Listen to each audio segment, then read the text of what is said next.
नमस्कार, हिमाचल अभी-अभी.com से मैं दिव्या। पेश है कोरोना वायरस पर स्पेशल बुलेटिन। कोरोना संकट के बीच हिमाचलियों के लिए खुशखबरी। देश में जहां भी रहें, सरकारी डिपो से ले सकेंगे राशन। देश भर में संक्रमितों की संख्या 37,336 हुई। अब तक 1,218 की मौत। मजदूरों के घर वापसी हुई शुरू। लॉकडाउन में पहली बार चली विशेष ट्रेनें। राजस्थान में अब तक 2600 से ज्यादा मामलों की पुष्टि, 65 लोगों की मौत। हरियाणा के 14 जिलों में औद्योगिक इकाइयों, वाणिज्यिक प्रतिष्ठानों को गतिविधियां संचालित करने की स्वतः अनुमति। लड़खड़ाती अर्थव्यवस्था के लिए अधिकतम 3 लाख करोड़ रुपए राहत पैकेज ला सकती है सरकार। पुलवामा में आतंकियों व सुरक्षा बलों के बीच मुठभेड़, 2 से 3 आतंकी छिपे होने की सूचना। कोरोना संक्रमण के कहर के बीच मौत की अफवाहों से घिरे नॉर्थ कोरिया के तानाशाह किम जोंग आए सामने। अमेरिका में कोरोना का तांडव, 24 घंटे में 1,883 लोगों की मौत। अब तक 60,000 से ज्यादा की गई जान। वुहान से मिले संकेत, असली जंग लॉकडाउन के बाद शुरू होगी। अब समाचार विस्तार से। आपके स्वास्थ्य का प्रहरी, श्री बालाजी हॉस्पिटल, कांगड़ा, हिमाचल। कोरोना संकट के बीच प्रदेश से बाहर रहने वाले हिमाचलियों के लिए बेहद सुकून देने वाली खबर आई है। यानी संकट की घड़ी में घरों से बाहर निकलने वाले हिमाचली जहां रह रहे हैं, वहीं सरकारी डिपो से राशन ले सकेंगे, क्योंकि one national one ration card योजना से अब हिमाचल को भी जोड़ दिया गया है। केंद्रीय खाद्य एवं उपभोक्ता मामले के मंत्री रामविलास पासवान ने इसकी घोषणा करते हुए बताया कि इस योजना से जुड़ने वाले राज्यों की संख्या अब 17 हो गई है। इस योजना से जो 5 नए राज्य जुड़े हैं, उनमें हिमाचल प्रदेश, पंजाब, उत्तर प्रदेश, बिहार और दमन और दीव को शामिल किया गया है। इससे पहले इस योजना से 12 राज्य जुड़े हुए थे। इनमें गुजरात, मध्य प्रदेश, महाराष्ट्र, आंध्र प्रदेश, गोवा, झारखंड, केरल, राजस्थान, तेलंगाना आदि शामिल थे। One nation one ration card योजना से अब तक कुल 17 राज्यों और केंद्र शासित प्रदेशों के 60 करोड़ लाभार्थियों को राशन कार्ड प्रोबेबिलिटी का फायदा मिल रहा है। देश भर में कोरोना वायरस से संक्रमित मरीजों की संख्या में लगातार बढ़ोतरी हो रही है। केंद्रीय स्वास्थ्य और परिवार कल्याण मंत्रालय की ओर से जारी आंकड़ों के मुताबिक पिछले 24 घंटे में 2,293 नए मामले सामने आए हैं और 71 लोगों की मौत हो गई है। इसके बाद देश भर में कोरोना पॉजिटिव मामलों की कुल संख्या 37,336 हो गई है, जिसमें 26,167 सक्रिय है। 9,951 लोग स्वस्थ हो चुके हैं या उन्हें अस्पताल से छुट्टी दे दी गई है और 1,218 लोगों की मौत हो चुकी है। वहीं आज सीआरपीएफ के 68 और जवान पॉजिटिव पाए गए हैं। देश में कोरोना वायरस के प्रकोप से सबसे ज्यादा प्रभावित जिलों में शामिल इंदौर में इस महामारी से 2 और मरीजों की मौत की पुष्टि हो गई है। इसके साथ ही जिले में इस वायरस से संक्रमण के बाद दम तोड़ने वाले मरीजों की तादाद बढ़कर 74 पर पहुंच गई है, जबकि संक्रमितों की कुल संख्या 1,545 हो गई है। कोरोना वायरस की वजह से पूरे देश में लॉकडाउन जारी है। लॉकडाउन के कारण देश के अलग अलग हिस्सों में प्रवासी मजदूर, छात्र और पर्यटक फंसे हुए हैं। लॉकडाउन में सबसे बुरी हालत प्रवासी मजदूरों की है, जिनके पास रहने और खाने का कोई ठिकाना नहीं है। कोरोना संकट के इस घड़ी में प्रवासी मजदूरों और छात्रों के लिए स्पेशल ट्रेन चलाकर केंद्र की मोदी सरकार ने बड़ी राहत दी है। राज्यों के अनुरोध के बाद केंद्र सरकार ने शुक्रवार से अलग अलग राज्यों के लिए स्पेशल ट्रेन चलाने की अनुमति दे दी है। इस तरह से अब यूपी, बिहार, झारखंड समेत कई राज्यों के प्रवासी मजदूर ट्रेन के माध्यम से अपने घरों को आ जा सकेंगे, मगर इसके लिए उन्हें कुछ जरूरी जानकारी रखना जरूरी है। केंद्र सरकार के हामी भरने के बाद लॉकडाउन में पहली ट्रेन तेलंगाना से झारखंड के लिए खुली। इस ट्रेन में करीब 1200 प्रवासी मजदूर सवार थे, जो हटिया गए। इतना ही नहीं, शुक्रवार को अलग अलग रूट पर कुल 6 स्पेशल ट्रेनें चलाई गईं।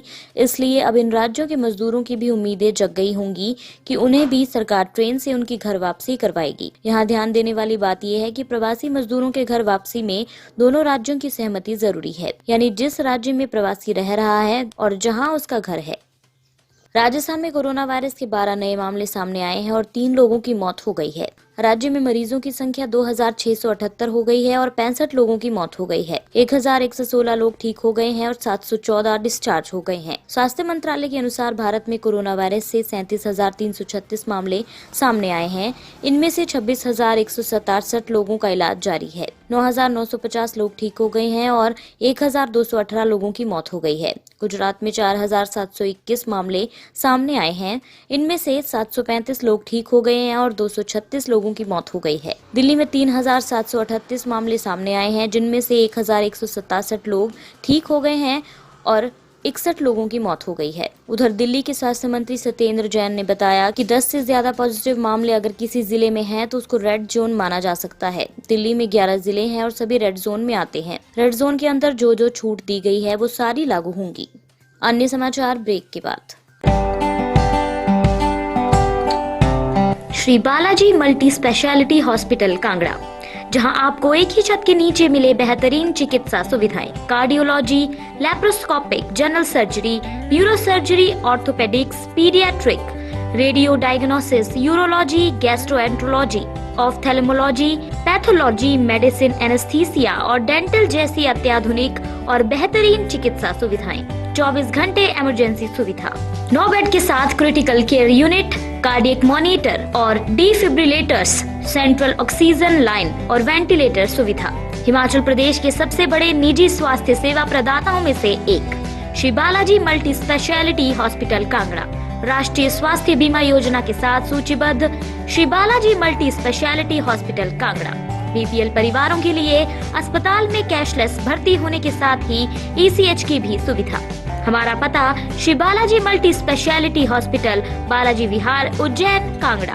संपर्क करें 9218411108 पर। Shri Balaji multi speciality hospital Kangra.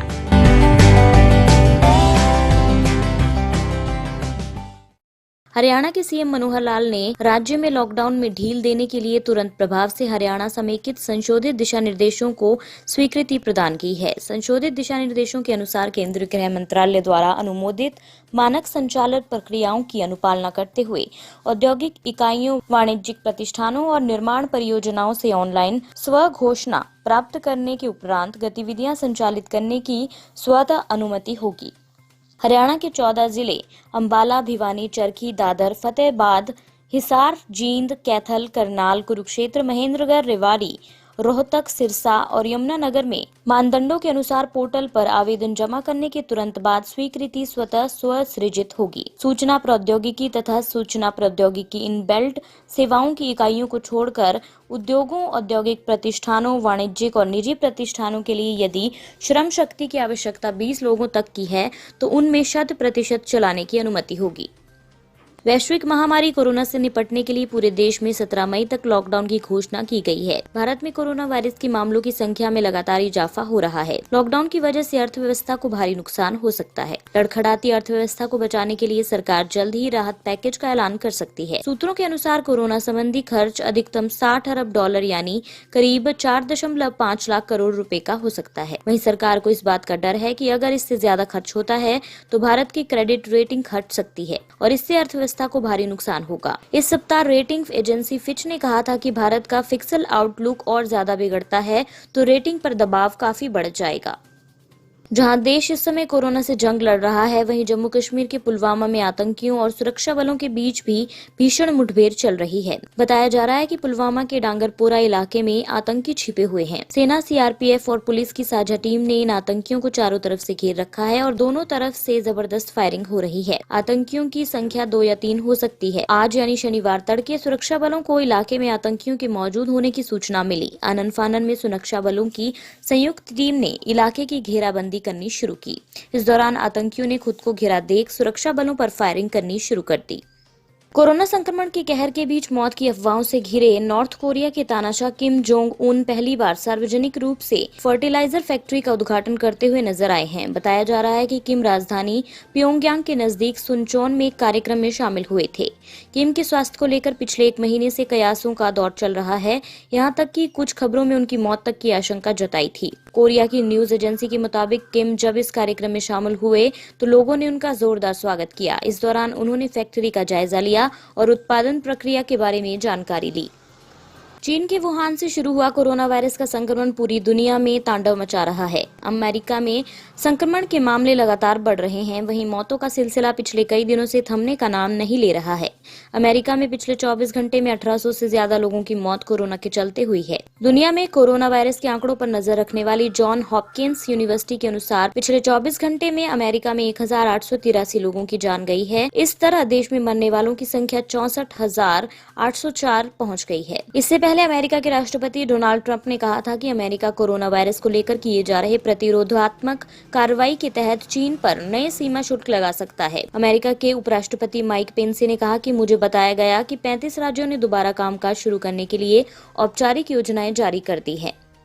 घरों में बंद दुनिया के ज्यादातर लोग जल्द से जल्द ये खुशखबरी सुनना चाहते हैं कि कोरोना महामारी पर काबू पा लिया गया है और अब सामान्य जिंदगी शुरू होने वाली है। लेकिन क्या लॉकडाउन खत्म होने के बाद जिंदगी पहले जैसी सामान्य हो जाएगी? इसका जवाब हमें महामारी के केंद्र रहे चीन के वुहान से मिल सकता है।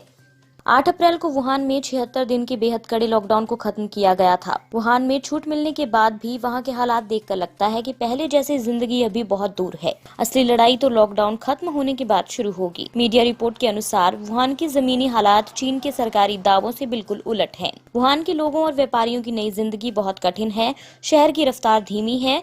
लगभग आधी दुकानें अभी भी बंद हैं। रेस्तरां सिर्फ होम डिलीवरी से काम चला रहे हैं। मास्क लगाकर निकलते लोग एक दूसरे से मिलने में कतराते हैं। दूसरी ओर अधिकारी कह रहे हैं कि हमने दो तरफा जीत हासिल की है। जिंदगी और आर्थिक विकास ने फिर से रफ्तार पकड़ ली है। हालांकि एक्सपर्ट इस दावे को झूठ बता रहे हैं। वुहान के कई बड़े बिजनेसमैन कह चुके हैं कि वे भारी संकट के दौर से गुजर रहे हैं। कंपनियों पर कर्ज बढ़ चुका है और उनका मुनाफा 0 है। इसी के साथ ये बुलेटिन यहीं समाप्त होता है। अगला रेडियो बुलेटिन सुनिए शाम 7:30 बजे। तब तक के लिए नमस्कार। आपके स्वास्थ्य का प्रहरी श्री बालाजी हॉस्पिटल, कांगड़ा, हिमाचल।